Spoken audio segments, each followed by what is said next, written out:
बिस्मिल्लाहिर्रहमानिर्रहीम, अस्सलाम वालेकुम, गुड इवनिंग एंड नमस्कार टू एवरीवन। मैं हूं फ़खर यूसुफजई और आप देख रहे हैं डिबेट विद फ़खर।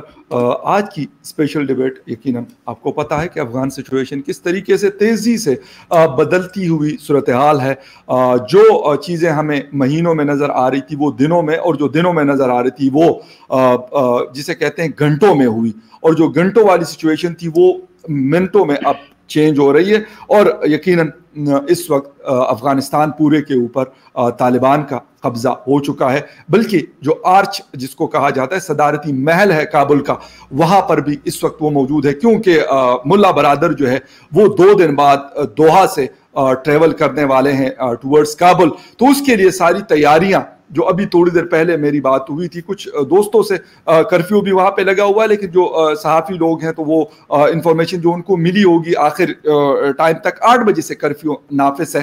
तो उस हवाले से उन लोगों ने कहा कि ये चीज़ें जो हैं, ये सिचुएशन है, और लेकिन तब्दीलियां आ रही हैं बहुत तेज़ी के साथ, क्योंकि अशरफ गनी साहब अफगानिस्तान छोड़ चुके हैं।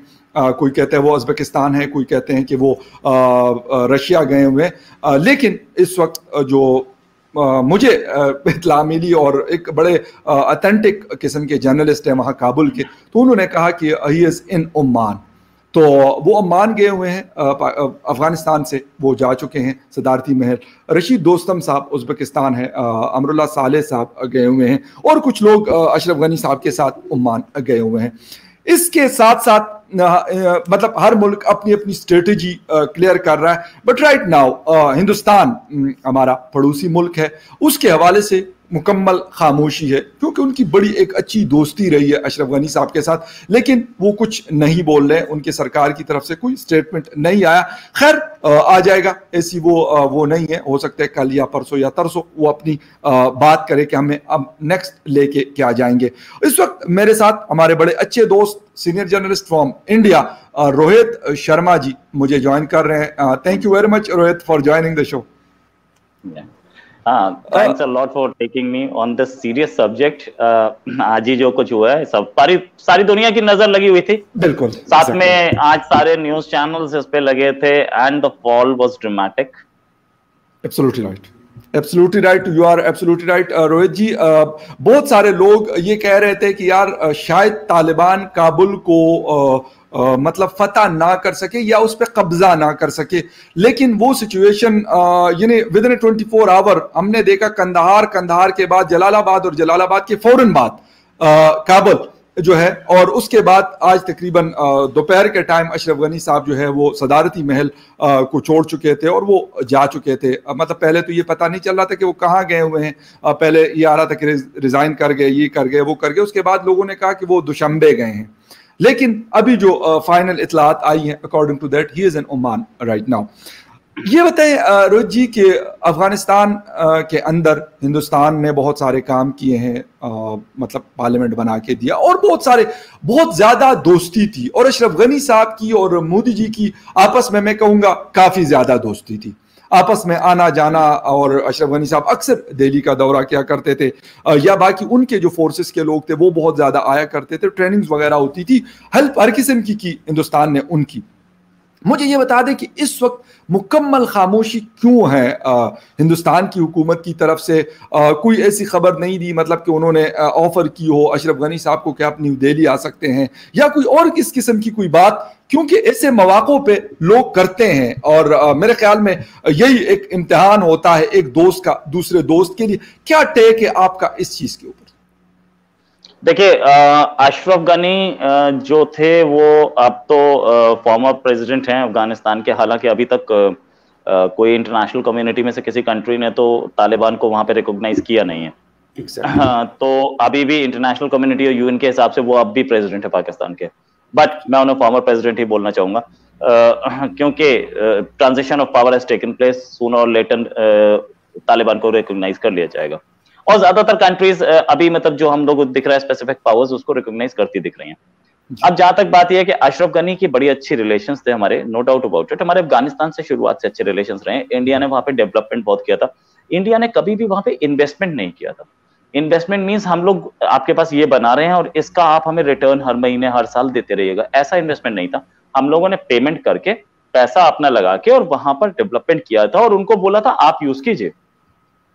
Taliban has been very, Taliban इस चीज को बहुत सीरियसली देख रहा था कि जो इन्वेस्टमेंट इंडिया ने की है वो डैमेज ना हो, चाहे वो डैम हो या वो बिल्डिंग्स हो या रोड्स हो, वो डैमेज नहीं की गई।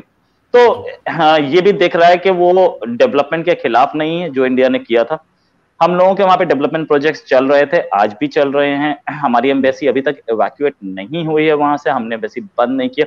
इनफैक्ट किसी भी कंट्री ने इवैक्यूएट नहीं किया। कुछ कुछ कुछ अमेरिकन वहां से निकले हैं, कुछ इंडियन नेशनल्स भी आज एक एयर इंडिया फ्लाइट से वापस आए हैं, नो डाउट अबाउट इट। लेकिन जिस तरीके का ये हैंडओवर था अशरफ गनी ने, हमें कल यस्टरडे नाइट, कल रात तक किसी को ये उम्मीद नहीं थी कि आज दोपहर 12 बजे के आसपास तक सब कुछ चेंज हो चुका होगा, तालिबान अंदर वॉक इन कर चुका होगा और तालिबान सब कुछ रूल कर रहा होगा। तो ऐसी उम्मीद नहीं थी, इतनी जल्दी कोई सरेंडर करेगा कोई चांस नहीं था। अशरफ गनी जानते होंगे कि क्या हुआ, या वो तालिबान के लोग जानते होंगे क्या हुआ जिनकी डील दिख रही है। There seems to be a deal. I think Ashraf Ghani को सेफ एग्जिट देने के लिए या लोगों के सेफ्टी के लिए जो भी डील हुई, अब हमें जो पता लग रहा है वो ये है कि ये डील ये थी कि कोई खून खराबा ना हो, कोई वायलेंस ना हो और आप लोग शांति से चलाएं सब कुछ। यस, फाइन, अच्छी बात है। वो चाहता, इंडिया भी चाहता है कि शांति रहे, लेकिन अभी तक इंडिया की तरफ से कोई रिएक्शन नहीं आया है। ये बात ये है कि इंडिया अभी सिर्फ चेक कर रहा है। इंडिया अभी ये देख रहा है कि हमारे अपने वहां पे जो लोग हैं उनको कोई नुकसान नहीं हुआ है। इंडिया कॉन्स्टेंटली टच में है वहां की एम्बेसी से, and India doesn't know whom to talk to. Ashraf Ghani sahab जा चुके हैं, अशरफ गनी साहब से टच में रहे होंगे, हो सकता है हमारी मिनिस्ट्री हो, लेकिन नया कोई आया नहीं है, नया कोई प्राइम मिनिस्टर प्रेसिडेंट डिक्लेयर नहीं हुआ है। तो इंडिया बात किससे करे, ये बात भी बहुत क्लियर नहीं है। और इनफैक्ट तालिबान से दूसरे एंगल सबके होंगे, इंडिया का कोई नहीं है। तो इंडिया वहां पर कोई नया प्रेसिडेंट प्राइम मिनिस्टर बनेगा तो उससे बात करेगा। अशरफ गनी ने रिजाइन कर दिया, ऐसी खबरें आ रही हैं। अगर उन्होंने रिजाइन कर दिया है तो देन इट्स ओवर। अगर रेजिग्नेशन दे दिया तो फिर कोई वो नहीं था। Now the next Afghani government, India उनसे बात करेगी और बात करके रिलेशंस नॉर्मलाइज करने की कोशिश करेगी, और ये तो जरूर कोशिश करेगी कि जो प्रोजेक्ट्स हम वहां डेवलपमेंट के कर रहे थे क्या वो कंटिन्यू करेंगे कि नहीं। अगर नहीं कंटिन्यू करते तो इंडिया पुल आउट कर जाएगा, अगर कंटिन्यू कर रहे हैं तो इंडिया कंटिन्यू करेगा। There is no problem about it. अच्छा रोहित, एक चीज और मुझे आज नजर आई है बहुत हद तक, मतलब हिंदुस्तानी मीडिया को भी मैं देख रहा था, पाकिस्तानियों मीडिया को भी, खुद भी मतलब जिस टीवी चैनल के साथ मैं काम कर रहा हूँ, तो यकीनन क्योंकि हमारी बहुत फैन फॉलोइंग है अफगानिस्तान के अंदर और इन एरियाज के अंदर, तो मतलब इन सारी चीज़ों को जब मैं मॉनिटर कर रहा था और मैं देख रहा था, तो एक चीज़ मुझे नज़र आई कि आज लोग अमेरिका का नाम ले रहे थे कि अमेरिका ने ये सारा कुछ किया। लेकिन आज से पहले जब तक काबुल कब्जे में नहीं आया था तालिबान के, तो हर कोई ये बात कर रहा था कि यार पाकिस्तान जो है ये कर रहा है। पाकिस्तान को इंक्लूडिंग हमारे बहुत सारे दोस्त जो है वो हिंदुस्तानी मीडिया में है, शोज में मैं उनके जाता रहा हूं, तो वो यही बात करते थे, इसी से शुरू करते थे। रशीद दोस्तम साहब को बड़ा हीरो करके पेश कर रहे थे कि यार एक शेर जो है वो वापस आ गया टर्की से, और वो शेर जो है एक हफ्ता भी नहीं गुजार सका, अपना महल छोड़कर वो मतलब चला गया, उज्बेकिस्तान भाग गया वो आदमी। ये सारी चीजें हम नजर आ रही थी, लेकिन आज एकदम से एक चेंज आया और लोगों ने, आज मैंने बहुत सारे लोगों को, बहुत सारे ट्विटर हैंडलर को जो बड़े बड़े अकाउंट्स हैं उन लोगों के, उन्होंने ये लिखा कि यार अमेरिका ने अगर ये वैक्यूम ना क्रिएट किया होता तो ये वाली सिचुएशन शायद आज हमें देखने को ना मिलती 15 अगस्त को। देखिए अभी एक खबर आई है कि ब्रिटेन ने बोला है कि तालिबान गवर्नमेंट को हम रिकॉग्नाइज नहीं करेंगे और उसको अफगानिस्तान गवर्नमेंट रिकॉग्नाइज नहीं किया जाना चाहिए। तो कुछ कंट्रीज के रिएक्शंस भी आने शुरू हो गए। तो अब here seems to be a matter of means conflict. और कॉन्फ्लिक्ट कैसा है कि कुछ कंट्रीज अभी बोलना शुरू हो गए हैं। एक ब्रिटेन एक यूएन सिक्योरिटी काउंसिल का परमानेंट मेंबर है, और अमेरिका भी बहुत अच्छा, उस पर रिएक्शन अभी तक हमारे पास आया नहीं है। तो कुछ कंट्रीज ने अभी तक रिकॉग्निशन नहीं दिया, रिकॉग्निशन देना चाहते हैं, नहीं देना चाहते, या कुछ कंसेशंस के बाद रिकॉग्निशन होगा, क्या होगा वी डोंट नो। तो इंटरनेशनल कम्युनिटी का अभी तक तो रिएक्शन ये है। अब जहां पे बात आती है कि शेर आया और शेर भाग गया, देखिए अब्दुल रशीद दोस्तम वही आदमी है जो 2001 में या उससे पहले जब तालिबान वहां काबिज था, तो उस पूरे 90s के दौर में तो अब्दुल रशीद दोस्तम वहीं अपने मज़ार शरीफ रीजन में रहते थे और तालिबान बहुत पावरफुल था और तब भी वो तालिबान मज़ार शरीफ को कैप्चर नहीं कर पाया था। इस बार तालिबान कैप्चर कर गया है, अब्दुल रशीद दोस्तम वहां से निकल गए हैं, लेकिन अब्दुल रशीद दोस्तम रीग्रुप करके वापस आ सकते हैं और फिर उसके बाद वो अपने मज़ार शरीफ को दोबारा, क्योंकि he has a wonderful area, वहां पे उनका बहुत अच्छा रीजन है और उनका अपना बहुत अच्छा होल्ड है वहां पे। जैसे कि आप बोलिए कि चरारे शरीफ रीजन या नॉर्दर्न अलायंस का जो रीजन था या इस्माइल खान का जो रीजन, वो सारे रीजन, राइट। ऐसे ही रशीद दोस्तम उज़्बेक वॉरलॉर्ड हैं, सोवियत सपोर्टेड है।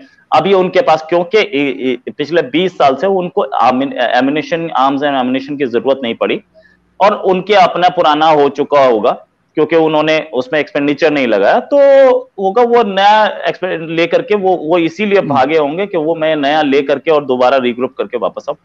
मेरी एजम्पशन है, I do not have any touch any links with him, मेरी उनसे कोई बात नहीं हुई है। This is assumption, right. अब जहां तक बात यह कि हम अमेरिका को क्यों ब्लेम कर रहे थे, हम अमेरिका को क्यों, आज भी एक फोटो सामने आई जिसमें 1970s में वो वियतनाम से एक हेलीकॉप्टर अमेरिकन एम्बेसी से ले जाते हुए, और एक फोटो के साथ ही आज काबुल से वो चिनूक हेलीकॉप्टर ले जाते हुए, राइट। तो अमेरिका इसी तरीके के काम कर रहा है, वो कोरिया हो या वियतनाम हो या वो ये हो, ठीक है। और ये अमेरिका स्टार्टिंग में घुसता है, स्टेबिलिटी देता है, लेकिन जब जरूरत पड़ती है वो भाग जाता है। तो यही काम अमेरिका ने दोबारा किया है, अफगानिस्तान को बिल्कुल एनार्की में डाल दिया है। अफगानिस्तान में एक इलेक्टेड गवर्नमेंट चल रही थी, अब कुछ लोगों ने हथियार के बल पे उसको कैप्चर किया है। तो इस तालिबान के कैप्चर को जो भी सपोर्ट कर रहा है, फ्यूचर में उसको ये प्रॉब्लम जरूर, उसी कंट्री को, चाहे वो चाइना हो, पाकिस्तान को या नेबरिंग ताजिकिस्तान हो, ईरान हो, जो भी हो, फ्यूचर में उस कंट्री को, आज नहीं 10 साल बाद उस कंट्री को यही प्रॉब्लम अपने पास फेस करनी पड़ सकती है अगर आर्म्ड रिबेलियन उसके अपने कंट्री में हुआ। और एक तो वो ये नहीं बोल सकता कि मैं इलेक्टेड गवर्नमेंट हूं, डेमोक्रेसी, और दूसरे आदमी ने ये किया। You can not support that. लेकिन ठीक है, जो भी है, अभी के हिसाब से चलेगा, बाद के हिसाब से चलेगा, तो वो सारी। लेकिन अभी एक जो तालिबान के इस स्टेप को सपोर्ट कर रहा है, they are losing a moral right कि वो कल ये बोल पाए कि हमारी इलेक्टेड गवर्नमेंट है और दूसरा आदमी हथियारों के बल पर हमारी कंट्री पे कब्जा कर रहा है, राइट। और ये मॉरल राइट खोना एक बहुत बड़ी बात है। खैर anyways, America has never stood by any country, तो ये था ही। और अब देखना ये होगा कि तालिबान कैसे काम करेगा वहां पे। Taliban has the backing of Pakistan as well as China, तो दोनों की बैकिंग होते हुए तालिबान वहां पे स्ट्रॉन्ग तो होगा, इसमें कोई शक नहीं है। और हम लोग ये देखेंगे कि ये 2001 वाला तालिबान है या ये 2021 वाला है। राइट, बिल्कुल। ये सवाल बहुत ज्यादा उठ रहा है रोहित, आपकी ये बात बिल्कुल सही है कि लोग ये देखना चाह रहे हैं कि यार ये फिर वही उसी किस्म के ड्रामे करेंगे। आपने आज एक छोटी सी वीडियो भी देखी होगी कि काबुल सिटी के अंदर कोई मतलब शॉप्स थी जिसमें फीमेल्स की पिक्चर्स लगी हुई थी, तो उसके ऊपर वो वाइट वॉश कर रहा था, कोई लड़का लगा हुआ है। तो इस तरह की चीजें अगर मतलब खुदा ना करे कि ऐसा हो, लेकिन अगर इस किस्म की चीजें होती हैं तो मैंने आपको वही कहा कि एक प्रेशर है इंटरनेशनल। मुझे लगता है कि दोहा में जब इनकी बातचीत हुई थी अमेरिकन के साथ, तो आई थिंक सो ये मेरा जाती ख्याल है कि इनसे कुछ गारंटीज ली गई हैं। ये ऐसे नहीं हो सकता कि मतलब ये 2001 में जिस तरीके से आए थे, मतलब चपलियां पहन के ये जहाज उड़ाया करते थे और मतलब एयरपोर्ट पे जहाज ऐसे खड़ा होता था। हमारे वो पेशावर में एक पुरानी बस चला करती थी बाड़ा गेट की तरफ, तो लोग कहते थे कि जहाज ऐसे चलते जिस तरह बाड़ा गेट वाली बस हो, कोई बकरी चढ़ा रहा होता था उसके अंदर, कोई जो है वो आटे का तोड़ा रख रहा होता था। तो ये मुझे थोड़ा सा लग रहा है, मतलब मैं कोई वो नहीं हूं उनका। एक तो ये है कि मतलब जो इलीगल तरीके से कोई भी आता है, वो मेरे मुल्क में डिक्टेटर्स रहे हो या अफगानिस्तान के अंदर इस तरह के लोग रहे हो, आई नेवर सपोर्ट दैट। बिल्कुल, उनको अपने डेमोक्रेटिक तरीके से अगर कोई आता है, बेशक मुल्ला बरादर आ जाए या कोई और आ जाए, गुलबदीन हिकमतयार आ जाए, लेकिन डेमोक्रेटिक तरीके से तो बिल्कुल मेरे ख्याल में सारे लोग, हम जैसे छोटे मोटे जर्नलिस्ट या फिर हुकूमतें, उनको सपोर्ट करें। रोहित, इस वक्त एक डेलीगेशन बड़ा इमरजेंसी में पाकिस्तान आया, शाम को हमारी PIA की फ्लाइट आ रही थी, तो उसके अंदर ताजिक लीडर जो है सलाउद्दीन रब्बानी साहब आए हैं, यूनुस कानूनी साहब आए हैं, अहमद शाह मसूद के भाई हैं अहमद ज़िया मसूद, वो आए हुए हैं, अहमद वली मसूद आए हुए हैं, हज़ारा लीडर उस्ताद क्या नाम है इनका, मुहक्किक, बड़े मशहूर इनके लीडर रहे हैं।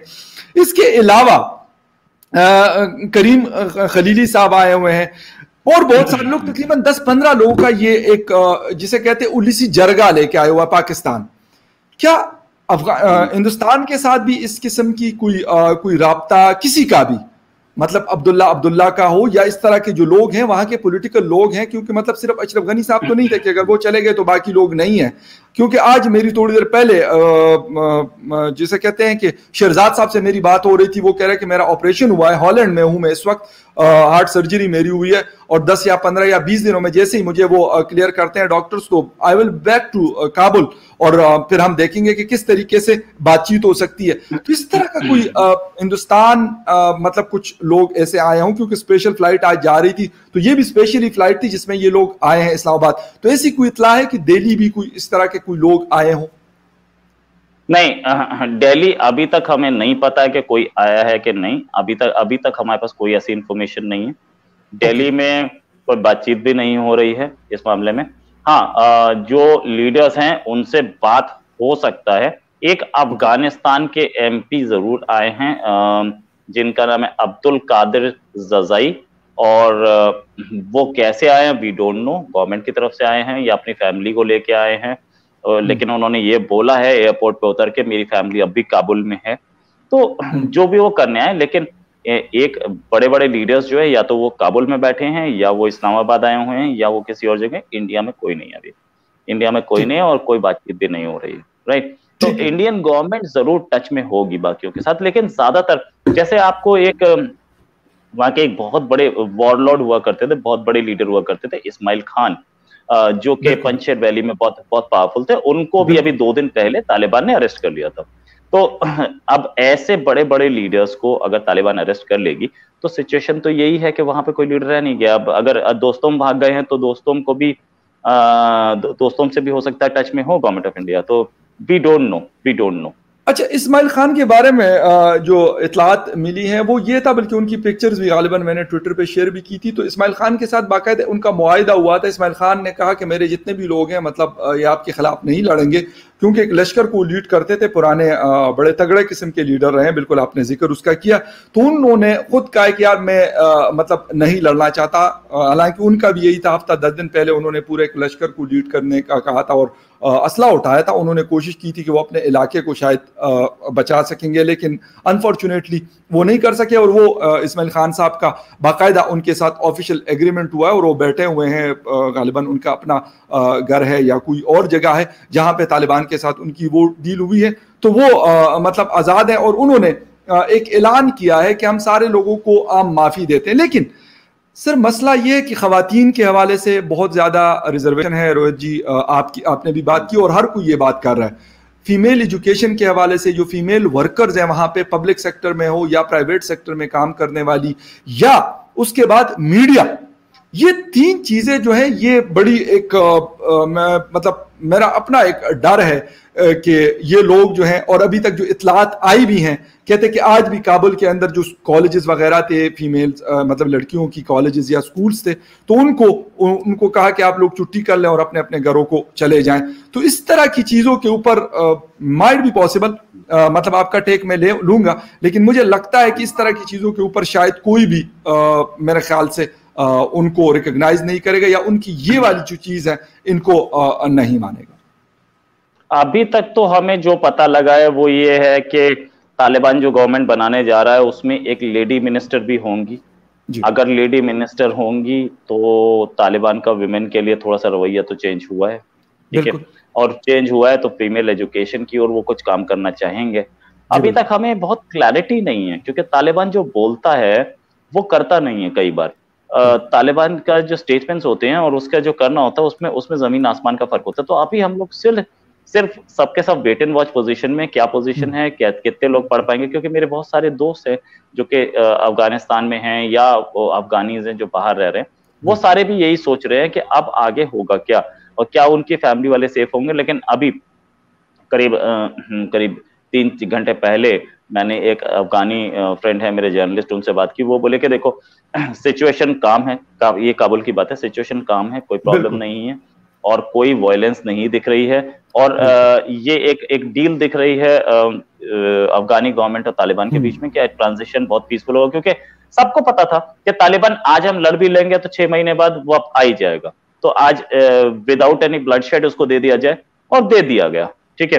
लेकिन इतना स्पीड से होगा ये किसी को नहीं पता था, ना गवर्नमेंट ऑफ इंडिया को पता था, ना गवर्नमेंट ऑफ पाकिस्तान को। सबके लिए शॉकिंग था, सबके लिए शॉकिंग था कि इतनी स्पीड से आपके कमांडर इन चीफ ने सरेंडर कर दिया। तो ये एक जिस तरीके का गेम हुआ है, ये अभी पूरी वर्ल्ड के लिए शॉक है। पूरी वर्ल्ड इस समय सिर्फ इस चीज पे विश्वास नहीं कर पा रही है कि कैसे ऐसा बड़ा सरेंडर हो गया और इतना इतना क्विकली तालिबान कैसे मूव इन कर गया। पिछले अगर एक हफ्ते में देखें तो सारे बड़े शहर पिछले एक हफ्ते में सरेंडर हुए हैं। अदरवाइज तो बहुत अच्छी फाइट चल रही थी, बहुत बहुत स्ट्रांग फाइट चल रही थी, और इन लोगों ने अपने हथियार वगैरह मंगवाए थे, चाहते तो कर सकते थे। लेकिन ये भी पता लगा है कि आर्मी अनपेड थी उनकी, 4 महीने से 3 महीने से आर्मी को पेमेंट नहीं हुआ था, तो शायद आर्मी का मोरल भी डाउन था। व्हाटएवर जो भी हुआ, बट देन अगर अब आ गया है तो let's see what Taliban has to offer. Taliban क्या डील लेके आता है और क्या उसकी पॉलिसीज है, उसके बाद कहीं इंटरनेशनल रिएक्शन सामने आना शुरू होगा। अभी तक इंटरनेशनल रिएक्शन। अच्छा रोहित जी, एक चीज और है, डॉक्टर उमर जखलवाल साहब पाकिस्तान में एम्बेसडर रहे हैं अफगानिस्तान के, और बड़े क्रिटिक रहे हैं पाकिस्तान के, ये भी मैं आपको बता दूं। उस बंदे ने तकरीबन 3-4 दिन पहले अशरफ गनी साहब को बड़े आड़े हाथों लिया था। आपने शायद उसकी वो खबर भी, क्योंकि सारे इंटरनेशनल मीडिया ने उस ट्वीट को उठाया हुआ था कि अपनी जागीर समझ के रखा हुआ है अफगानिस्तान को पिछले 7 सालों से अशरफ गनी साहब ने। कहते अपने अलावा कोई और ऐसा काम नहीं किया फोर्सेस के हवाले से या कोई और ऐसी डेवलपमेंट हो जिसके ऊपर आज हम कह सके कि हाँ यार अशरफ गनी साहब ने ये किया था, कम से कम कुछ ना कुछ रेजिस्टेंस। ये वाला सवाल, और इसके साथ जुड़ा हुआ ये कि फ्यूचर क्या देख रहे हैं अफगानिस्तान के अंदर इंडिया का? इंडिया वहां से निकल जाएगा, या मतलब एम्बेसी तो लाजमी सी बात है कहीं पे भी, पाकिस्तान की हिंदुस्तान में है, हिंदुस्तान की पाकिस्तान में, किसी भी कंट्री में हो सकती है, एक इजराइली में हमारी नहीं है, बाकी तकरीबन मेरा ख्याल सारे दुनिया के ममालिक में है। तो क्या आपको नजर आ रहा है कि हिंदुस्तान रहेगा अपना जो काम वो कर रहे थे डेवलपमेंट, या फ्यूचर आपको लग रहा है कि वो वहां पे इस वक्त हिंदुस्तान का फ्यूचर नहीं है? देखिए अभी फिर से मैं बोलूंगा कि we just waiting and watching के क्या सिचुएशन होगी और क्या तालिबान चाहता है, क्योंकि जो डेवलपमेंट हम कर रहे थे वो हमारे अपने कंट्री के लिए नहीं था, that was for Afghani people, और अफगानिस्तान के लिए हम लोग कर रहे थे, और अफगानिस्तान को उस डेवलपमेंट की जरूरत है, तो अफगानिस्तान विल कॉल अस। जहां तक तालिबान की बात है, तालिबान अभी क्या करता है, एम्बेसी बंद तो नहीं हुई है, लेकिन ये भी फ्यूचर डेवलपमेंट्स पे ही होगा कि एम्बेसी बंद होगी कि नहीं होगी। अगर तालिबान वहां पे डायरेक्टली कब्जा हो गया, क्योंकि अभी मैंने सुना है कि फॉर्मर प्रेसिडेंट हामिद करजाई बीच में घुसे हैं, और हामिद करजाई कुछ इंटरिम गवर्नमेंट का कुछ हिसाब किताब कर रहे हैं। अगर गवर्नमेंट में सिर्फ तालिबान है तो फाइन, तो मेरे हिसाब से दूसरे गवर्नमेंट्स हैं वो अपना एसेस करेंगे और तब उसको रिकॉग्निशन देंगे। अगर अशरफ गनी वगैरह उसमें, सॉरी अशरफ गनी नहीं, हामिद करजई और अब्दुल्ला ये सारे उसमें इन्वॉल्व हैं, तो रिकॉग्निशन थोड़ी आसान हो जाएगी। इंडिया भी अभी वेट एंड वॉच सिचुएशन में है, देखते हैं क्या होता है। अगर नेक्स्ट गवर्नमेंट ये बोलती है कि भाई आप डेवलपमेंट वर्क कर रहे थे, डेवलपमेंट करते रहिए, हमें प्रॉब्लम नहीं है, that seems to be unlikely. वो थोड़ा अनलाइकली दिखता है, क्योंकि इस तालिबान के साथ चाइना और पाकिस्तान दोनों हैं, दोनों कंट्रीज नहीं चाहेंगे कि इंडिया में ऑपरेट करे। फिर भी क्योंकि चाइना पाकिस्तान के साथ साथ इस गवर्नमेंट पे इन्फ्लुएंस है रशिया और अमेरिका का भी, तो वी डोंट नो कैसे सिचुएशन टर्न होगी।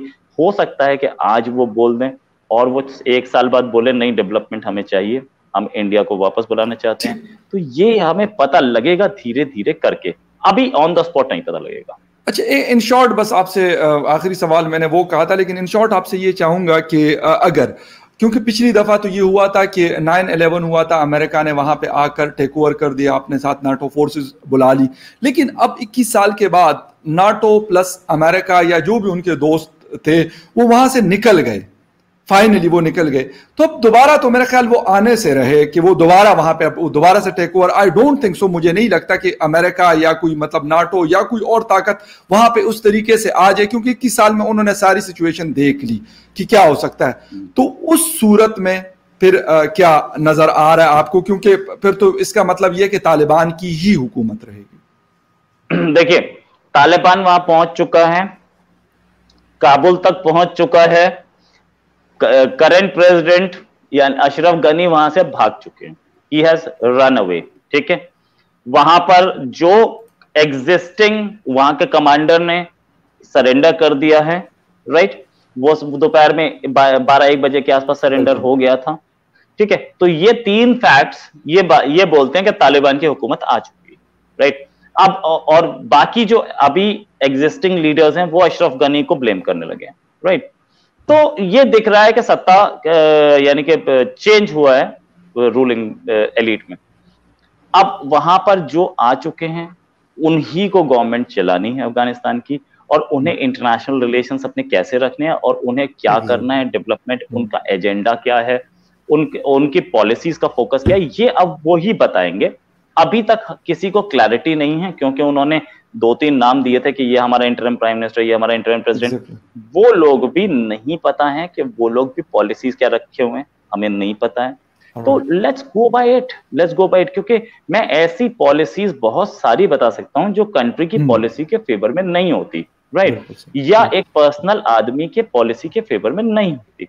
मैं कई बार पाकिस्तान की ऐसी पॉलिसीज होती हैं जो कि पाकिस्तान खुद उनके साथ नहीं होता, राइट, और 1 बार 2 बार नहीं है, कई बार हुआ है ये। तो अभी देखते हैं वहां पे गवर्नमेंट क्या बनती है, गवर्नमेंट बनने क्या गवर्नमेंट में पावर शेयरिंग होगी, अब्दुल्ला या हामिद करजई या और कोई फॉर्मर लीडर्स वहां पे उसमें साथ होंगे कि नहीं होंगे, क्या वो तालिबान सबका साथ सबका विकास में विश्वास रखता है या नहीं रखता है, तो लेट्स सी व्हाट हैपेंस। अभी उनकी, क्योंकि ये पिछली बार की तरह तालिबान नहीं आया, ये तो बहुत क्लियर है। पिछली बार जिस तरीके से आया था थोड़ा एट्रोसिटी करते हुए और नजीबुल्लाह को फांसी पे लैंप पोस्ट से लटका दिया था, तो उसमें बहुत क्लियर था कि we don't care about the world, but this time around इनका जो प्लानिंग है वो we don't care about the world नहीं है। कुछ और टर्की चाह रहा है कि वो काबुल एयरपोर्ट को कंट्रोल करे, टर्की तालिबान के फेवर में नहीं है, वो कैसे होगा वी डोंट नो। अब ये पता लगेगा कि कौन सा कंट्री कहां पे क्या अपना इन्वॉल्वमेंट करना चाह रहा है, देखते हैं क्या होता है। अभी तक तो पहले तालिबान अपनी पॉलिसी सामने लेके आए कि उसकी पॉलिसी क्या है, उसकी फॉरेन पॉलिसी क्या है, उसको वो डेवलपमेंट कैसे करना चाहता है, इन रिलेशन टू विमेन उसकी पॉलिसी क्या है, इन रिलेशन टू एजुकेशन उसकी पॉलिसी क्या है, ये सारी चीजें पता लगे तब आकर हम लोगों को कुछ इंडियन पॉलिसी फ्रेम होगी।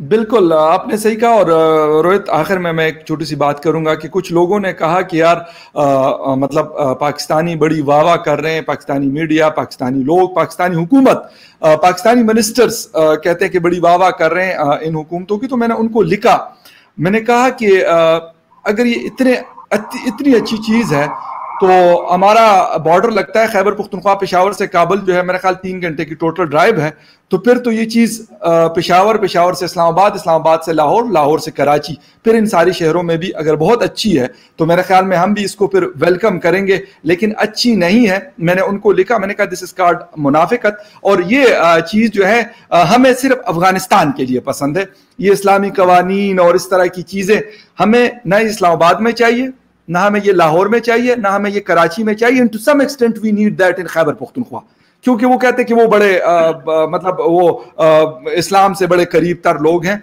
कोई भी as a layman, as a citizen of Pakistan कोई भी नहीं चाहता, कहता हाँ एक सिस्टम अच्छा चाहिए सबको, लेकिन ये वाली चीज कोई नहीं चाहता कि भाई आपने शटल कॉक क्यों नहीं पहना हुआ, आपकी दाढ़ी इस तरह की क्यों है, रोहित जी आप क्लीन शेव क्यों है, ये सारी चीजें नो बॉडी एक्सेप्ट इट। तो मैंने उनको यही जवाब दिया और बिल्कुल मेरा यही पॉइंट ऑफ व्यू है जो मैं आखिर में आप लोगों के साथ शेयर कर रहा हूं। रोहित जी जी जी लास्ट टाइम अराउंड जब तालिबान काबिज हुआ था अफगानिस्तान में, तो ये तालिबान के सीनियर लीडर्स उस समय कहाँ थे? वो अमेरिका में थे, सबके सब वहां डील कर रहे थे, वहां पे बातचीत कर रहे थे। लेकिन इसी तालिबान ने तो अमेरिका पे अटैक किया था। तो तालिबान पे कितना भरोसा किया जा सकता है? तालिबान की पॉलिसीज क्या रहेंगी फ्यूचर में, 2 साल बाद, 5 साल बाद? We don't know. तो अभी हम लोग देखते हैं इस एवोल्यूशन को, ये कैसे जाता है और क्या होता है। अभी तो तालिबान का, अभी हमें ये देखना है कि Taliban what Taliban has to offer to the world. Exactly बिल्कुल सही कह रहे हैं रोहित जी के सारे लोग ये देख रहे हैं कि यार अभी क्या इन फ्यूचर, जो नियर फ्यूचर मेरे ख्याल में मैं बात करूंगा कि क्या बनेगा। जो डेलीगेशन यहाँ पे आया हुआ पाकिस्तान, कुछ लोग गए हुए दोहा, कुछ सऊदी अरेबिया भी रियाद में गए हैं, क्योंकि अरब ममालिक भी आपस में बैठे हुए कि क्या होना चाहिए। और यकीनन यूरोपीय यूनियन, अमेरिका और यूके जो है वो भी सिचुएशन को बड़ा क्लोजली मॉनिटर कर रहे हैं और वो भी इन चीजों को देख रहे हैं कि हमें क्या करना है। Let's hope for the best. मैं यही कहता हूं हमेशा कि आम अफगानी को रिलीफ चाहिए, वो किसी भी तरीके से हो, उनकी जिंदगी में आसानियां आनी चाहिए, अमन उनको जरूरत है, बल्कि हम सब की बहुत ज्यादा बुनियादी जरूरत है। Rohit ji thank you very much, and thank you very much viewers for watching debate with Fakhar Yousafzai. किसी और डिबेट में आप लोगों से फिर मुलाकात होती है। Take care and bye.